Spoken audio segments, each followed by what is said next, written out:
ओम शांति। 30 मार्च 2022 के ईश्वरीय महावाक्य। पहले सुनते हैं मुरली के मुख्य पॉइंट्स। बाबा ने कहा, पिछाड़ी तक ऐसी अवस्था पक्की हो जाए जो सिवाय एक बाप की याद के और कोई याद ना आए। भले कर्मेंद्रियों से कर्म करो, लेकिन दिल साजन की तरफ हो तो बस बेड़ा पार हो जाए। अभी तुम राम राज्य के भांति बन रहे हो तो तुम्हारे अंदर कोई भी भूत नहीं होना चाहिए। भूतों को भगाने की कोशिश करनी है। फिर बाबा ने कहा, काम की अग्नि सबसे तीखी है, इसके लिए खुद को फायर ब्रिगेड बनाओ। सिवाय योग बल के यह बुझ नहीं सकती। यह विकार ही मनुष्य की सत्यानाश करता है। बुद्धि में रहना चाहिए, 84 जन्मों का पाठ पूरा हुआ, अब हमें यह चोला छोड़ना है। सिर्फ यह भी याद रहे तो अहो सौभाग्य, खुशी का पारा चढ़ा रहेगा। बाप से वर्षा लेने के लिए पहले पहले निश्चय बुद्धि बनो। फिर श्रीमत पर भी जरूर चलना चाहिए। श्रीमत जो कहे वही करें तो बाप से पूरा वर्षा मिल जाएगा। यह नॉलेज तुम बच्चों की बुद्धि में टपकनी चाहिए।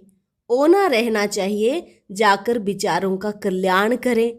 तुम अपना पूरा समाचार बाप को देंगे तो सावधानी भी मिलेगी। तुम्हारे अंदर कोई खामी नहीं होनी चाहिए। अगर कोई में अवगुण होगा तो वह सर्विस भी कम ही करेंगे। और लास्ट में बाबा ने कहा, तुम बच्चों के कदम कदम में पदम भरे हुए हैं। बड़ी जबरदस्त कमाई है। खुद भगवान तुम्हें कमाई करने की राय देते हैं।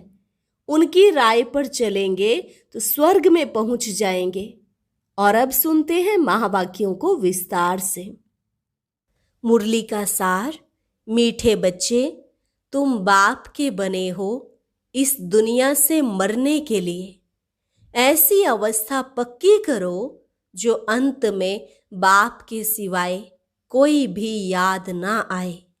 प्रश्न, सबसे तीखी आग कौन सी है जो सारी दुनिया को इस समय लगी हुई है? उसको बुझाने का तरीका सुनाओ। उत्तर, सारी दुनिया में इस समय काम की आग लगी हुई है। यह आग सबसे तीखी है। इस आग को बुझाने वाली रूहानी मिशन एक ही है। इसके लिए स्वयं को फायर ब्रिगेड बनाना है। सिवाय योग बल के यह आग बुझ नहीं सकती। काम विकार ही सबकी सत्यानाश करता है। इसलिए इस भूत को भगाने का पूरा पुरुषार्थ करो। गीत, महफिल में जल उठी क्षमा परवाने के लिए। ओम शांति। जो अच्छे अच्छे सर्विसेबल बच्चे हैं वे इस गीत के अर्थ को अच्छी रीति समझ जाते हैं। इस गीत को सुनने से सारे सृष्टि चक्र, रचता और रचना के आदि मध्य अंत को जाना जाता है। गीत बजाया जाता है कि मनुष्य जान जाए। किस द्वारा? ज्ञान के सागर के द्वारा। बच्चे जानते हैं कि हम बाप के बनते हैं इस पुरानी दुनिया से मरकर अपने परम धाम में जाने के लिए। यह पुरुषार्थ और कोई करा न सके सिवाय एक बाप के। बाप कहते हैं, मेरा बनने से तुमको इस दुनिया से मरना होगा। पिछाड़ी में ऐसी अवस्था पक्की होनी चाहिए जो सिवाय एक बाप की याद के और किसकी याद ना आए। तुम बच्चे जानते हो, क्षमा आई है परवानों को साथ ले जाने के लिए। परवाने तो ढेरों के ढेर हैं। प्रदर्शनी में देखो कितने ढेर आते हैं। कई बच्चे तो प्रदर्शनी का अर्थ भी समझते नहीं होंगे। पुरानी दुनिया को फिर नई दुनिया बनाने की प्रदर्शनी। पुरानी दुनिया का विनाश हो, नई दुनिया की फिर स्थापना कैसे होती है, यह संगम पर ही दिखाया जाता है। दोनों इकट्ठे तो हो न सके, एक खत्म होनी है जरूर। तुम्हारे में भी जो अच्छे अच्छे बच्चे हैं वह जानते हैं, राम राज्य अर्थात नई दुनिया स्थापन हो रही है। राम राज्य स्थापन होने के बाद रावण राज्य खत्म हो जाएगा। अब तुम राम राज्य के भांति बनते हो तो तुम्हारे में कोई भी भूत नहीं होना चाहिए। भूतों को भगाने की कोशिश करनी चाहिए। पहले पहले काम अग्नि को बुझाना है, अपने लिए फायर ब्रिगेड बनना है। यह आग सबसे तीखी और बिल्कुल गंदी है, सिवाय योग बल के बुझा नहीं सकते। सो भी यही सवाल है सारी दुनिया का। सबको काम की आग लगी हुई है। इस आग को बुझाने वाली रूहानी मिशन एक ही है।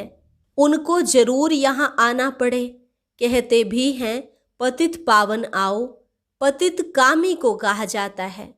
हे काम की आग, भूत को भस्म करने वाले आओ। यहाँ मेजॉरिटी तो पतित हैं, भले कोई पवित्र रहते हैं। तुमको युक्ति बताता हूँ, इनको कैसे बुझाओ। यह काम अग्नि भी सतो रजो तमो में आती है। तमो प्रधान वह है जो बिल्कुल रह नहीं सकते, आग लगी रहती है। मनुष्य की सत्यानाश यह काम विकार करता है। सतयुग में कोई दुश्मन होता नहीं। वहां ना रावण होता, ना मनुष्य के दुश्मन होते। तुम समझाते हो भारत का सबसे बड़ा दुश्मन रावण है। खेल ही सारा भारत पर बना हुआ है। सतयुग में राम राज्य, कलयुग में रावण राज्य। कार्टून में भी दिखाया है, वह भी मनुष्य, यह भी मनुष्य। देवताओं के आगे हाथ जोड़कर जाकर कहते हैं, आप सर्वगुण संपन्न हो, हम पापी दुखी हैं। यह भारत श्रेष्ठाचारी पावन था जरूर, जहां देवी देवताएं राज्य करते थे। लक्ष्मी नारायण और राम सीता दोनों का राज्य था। है उन्हों का घराना। प्रजा का चित्र तो नहीं बनाएंगे। अब बाप कितना सहज करके समझाते हैं। समझाकर फिर कहते हैं, बुद्धि में धारणा होती है ना, जैसे मेरी बुद्धि में धारणा है। झाड़ ड्रामा की नॉलेज हमारे पास है, इसलिए मुझे ज्ञान का सागर कहते हैं। सृष्टि के आदि मध्य अंत का ज्ञान मेरे पास है। मुझे पवित्रता का सागर भी कहते हैं। पतित पावन भी मुझे ही कहते हैं, जो आकर सारे भारत को पावन बनाते हैं। यह है राजयोग और ज्ञान। बैरिस्ट्री पढ़ते हैं, उनको कहेंगे बैरिस्ट्री योग, क्योंकि उस पढ़ाई से ही बैरिस्टर बन जाते हैं। यह बाप कहते हैं, तुम बच्चों को आकर राजयोग सिखाता हूँ। राजाएं भी सब भगवान को याद करते हैं। भगवान से क्या मिलेगा? जरूर स्वर्ग का वर्षा मिलना चाहिए। तुम सबसे पूछते हो कि परम पिता परमात्मा का परिचय है। वह बाप रचयिता है, तो जरूर स्वर्ग रचता होगा और स्वर्ग की राजाई देते हैं, जो हम बच्चों को मिली थी, अब नहीं है, फिर ले रहे हैं। जैसे कल्प पहले भारतवासियों ने ली थी, अब फिर से भारतवासियों को लेनी है। नारद का मिसाल। तुम बच्चे भी पूछते हो, वैकुंठ चलेंगे? भगवान से नई दुनिया का वर्षा लेंगे? भारत को ही वर्षा मिला था, अब नहीं है, और कोई को तो मिल ना सके, क्योंकि भारत ही भगवान की जन्म भूमि है। तो चैरिटी बिगिंस एट होम। यहाँ वालों को ही देंगे। परंतु बहुत बच्चियां समझा नहीं सकती हैं। बहुत बच्चों को साक्षात्कार भी कराते हैं, दिखाते हैं तुम बैकुंठ के प्रिंस प्रिंसेस बनते हो। यह है ही मनुष्य से प्रिंस बनने की पाठशाला। प्रिंस बनना व राजा बनना एक ही बात है। यह साक्षात्कार होता है कि पुरुषार्थ कर ऐसा बनो। बाप की श्रीमत पर चल पुरुषार्थ करो। सिर्फ कृष्ण को देखा, ये कोई बड़ी बात नहीं है। ऐसे तो आगे बहुत देखते थे, फिर चले गए। साक्षात्कार हुआ, फिर पढ़ते नहीं हैं। ऐसा बनते नहीं हैं। इतना पुरुषार्थ नहीं करते, क्योंकि भूतों का वार है। देह अभिमान का कड़ा भूत है। बुद्धि में रहना चाहिए कि खेल पूरा होता है। हमने 84 जन्मों का पाठ पूरा किया, अब हम यह पुराना चोला छोड़ता हूँ। यह भी सिर्फ याद पड़ जाए तो अहो भाग्य, खुशी का पारा चढ़ा रहे। अब हम जाते हैं वापस मुक्ति धाम में। यह किसकी भी बुद्धि में नहीं बैठता। भले सन्यासी हैं, वह कहते हैं हम शरीर छोड़ ब्रह्म में लीन हो जाएंगे, परंतु तत्व को याद करने से विकर्म विनाश नहीं होंगे तो जा कैसे सकते हैं। ले जाने वाला है ही एक राम, सभी बच्चों को ले जाएगा। आपे ही तो कोई जा नहीं सकते। पुरुषार्थ करते हैं क्योंकि इस दुनिया में रहना अच्छा नहीं लगता। कोई फिर कहते हैं हम इस नाटक में आए ही नहीं। अनेक मतांतर हैं। गुरु गोसाई आदि करोड़ों की अंदाज में हैं। सबकी अपनी अपनी मत है। भले कहते हैं आपका ज्ञान बहुत अच्छा है, बाहर गए और खलास। आते तो बहुत हैं, परंतु उनकी तकदीर में नहीं है। इतना मर्तबा छोड़कर आवें, यह नहीं हो सकता है। इसलिए गरीब ही उठाते हैं। यहाँ तो आकर बच्चा बनना पड़े। कोई सन्यासी गुरु इतने सब फॉलोअर्स को छोड़ आवे, बड़ा मुश्किल है। सो भी यह प्रवृत्ति मार्ग, मेल फीमेल दोनों को इकट्ठा रहना पड़े। निश्चय बुद्धि वालों की झट परीक्षा ली जाती है। देखें, गुरुपना छोड़ते हैं, बाबा का बनना पड़ता है ना। बाबा किसको भी समझाने का सहज उपाय भी समझाते हैं। सिर्फ पूछना है, परम पिता परमात्मा से तुम्हारा क्या संबंध है। वह जरूर मुक्ति जीवन मुक्ति देंगे। मनुष्य मनुष्य को दे न सके। बाबा से वर्षा लेने के लिए आकर सीखना पड़े। श्रीमत जो कहेगी सो करेंगे। पहले पहले निश्चय बुद्धि चाहिए, फिर श्रीमत जो मिले। पहले पहले परिचय ही बाप का देना है। ढेरों के ढेर आते हैं, कहते हैं यह बहुत अच्छी चीज है, परंतु खुद थोड़े ही खड़े होते हैं। सिर्फ अपनी राय देकर चले जाते हैं। यह मालूम नहीं पड़ता कि यह किसकी मत पर चल रहे हैं। कहते हैं ऐसी प्रदर्शनी तो जगह जगह होनी चाहिए, मत देने लग पड़ते हैं। अरे, ईश्वर को थोड़े ही मत दी जाती है, परंतु प्रैक्टिस हुई पड़ी है मत देने की। बाकी खुद बैठ समझे, यह नहीं। यहाँ कोई मत देनी नहीं है, श्रीमत पर चलना है।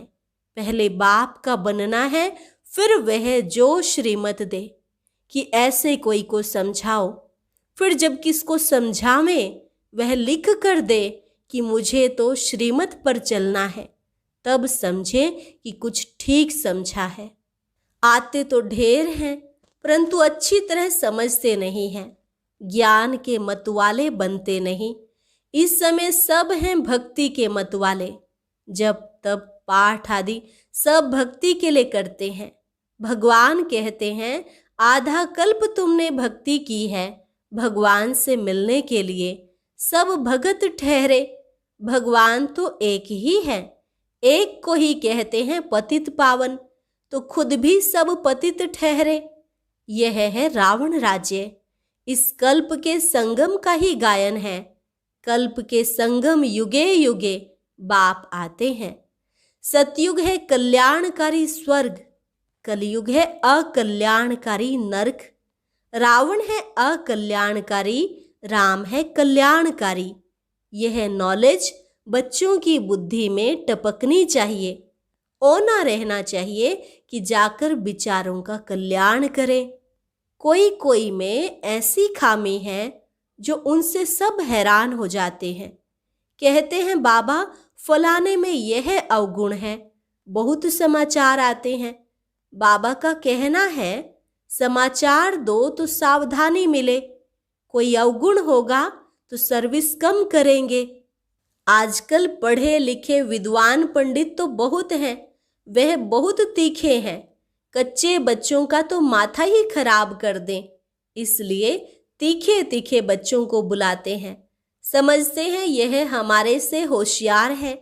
प्रदर्शनी से भी बाबा समाचार मांगते रहते हैं, कौन कौन अच्छी सर्विस करते हैं। इसमें बड़े होशियार चाहिए। कोई बोले तुम शास्त्र आदि पढ़ते हो, बोलो यह तो हम जानते हैं, यह वेद शास्त्र जन्म जन्मांतर सब पढ़ते आए हैं। अभी हमको बाबा का डायरेक्शन है कि कुछ नहीं पढ़ो, मैं जो सुनाऊं वह सुनो, मेरी मत पर चलो, मुझे याद करो तो विकर्म विनाश होंगे। अभी मौत सामने खड़ा है, मैं आया हूं तुमको ले जाने के लिए। मैं तुम्हारा बाप हूं, तुमको मुक्ति जीवन मुक्ति दूंगा। हर एक को ड्रामा अनुसार पहले मुक्ति में जाना है, फिर जीवन मुक्ति। सतो प्रधान में आते हैं, इसलिए कहा जाता है सर्व के सद्गति दाता, सर्वोदया। सर्व में सारी दुनिया आ जाती है। सर्व माना सारी दुनिया का बाप समझाते हैं। वह सब हैं अल्पकाल हद की सर्विस करने वाले। बेहद का सर्वोदया लीडर एक ही है। सारी विश्व पर दया कर विश्व को बदलने वाला है। तुम जानते हो बाबा हमको विश्व का मालिक बनाने आए हैं। एवर हेल्दी वेल्दी बन जाएंगे, परंतु इतना भी किसको बुद्धि में नहीं बैठता। 2 अक्षर भी बैठे तो अच्छा है। हम भगवान बाप के बच्चे हैं, भगवान से स्वर्ग का वर्षा मिलना चाहिए। मिला हुआ था, अब नहीं है, फिर मिल रहा है। बाप कहते हैं मुझे याद करो, वर्षे को याद करो। 1-2 को यही मंत्र दो, मैं तुम्हारा बेहद का बाप हूं। धर्म स्थापना के लिए धक्के तो खाने पड़ते हैं। बुद्धि में यह रहना चाहिए कि अब नाटक पूरा होता है, बाकी थोड़ा समय है, जाना है अपने घर, फिर हमारा नए सिर पाठ शुरू होगा। यह बुद्धि में रहे तो बहुत अच्छा। तुम बच्चों के कदमों कदम में पदम भरे हुए हैं। बड़ी जबरदस्त कमाई है। खुद भगवान कमाई करने की राय देते हैं। राय पर चलने से स्वर्ग में तो पहुंच जाते हैं, परंतु स्वर्ग में भी फिर उच्च पद पाना चाहिए। यह कमाई है चुपचाप करने की। कर्मेंद्रियों से कर्म करो, परंतु दिल साजन की तरफ हो, बस बेड़ा पार है। बड़ी जबरदस्त कमाई है। बाप की सर्विस में रहने से ऑटोमेटिकली बहुत आमदनी होती है। अच्छा, मीठे मीठे सिकिलधे बच्चों प्रति माता पिता बाप दादा का याद प्यार और गुड मॉर्निंग। रूहानी बाप की रूहानी बच्चों को नमस्ते। रूहानी बच्चों की रूहानी बाप दादा को नमस्ते नमस्ते, गुड मॉर्निंग। धारणा के लिए मुख्य सार। पहली पॉइंट, अब यह नाटक पूरा हुआ, हमें वापस मुक्ति धाम में जाना है। इस खुशी में रह पुरानी देह का अभिमान छोड़ देना है। एक बाप की मत पर चलना है, बाप को अपनी मत नहीं देनी है। निश्चय बुद्धि बन बाप की जो श्रीमत मिली है उस पर चलते रहना है। वरदान, भिन्न भिन्न स्थितियों के आसन पर एकाग्र हो बैठने वाले राजयोगी स्वराज्य अधिकारी भव। भिन्न भिन्न स्थितियों के आसन पर एकाग्र हो बैठने वाले राजयोगी स्वराज्य अधिकारी भव। राजयोगी बच्चों के लिए भिन्न भिन्न स्थितियां ही आसन है। कभी स्वमान की स्थिति में स्थित हो जाओ, तो कभी फरिश्ते स्थिति में, कभी लाइट हाउस माइट हाउस स्थिति में, कभी प्यार स्वरूप लवलीन स्थिति में।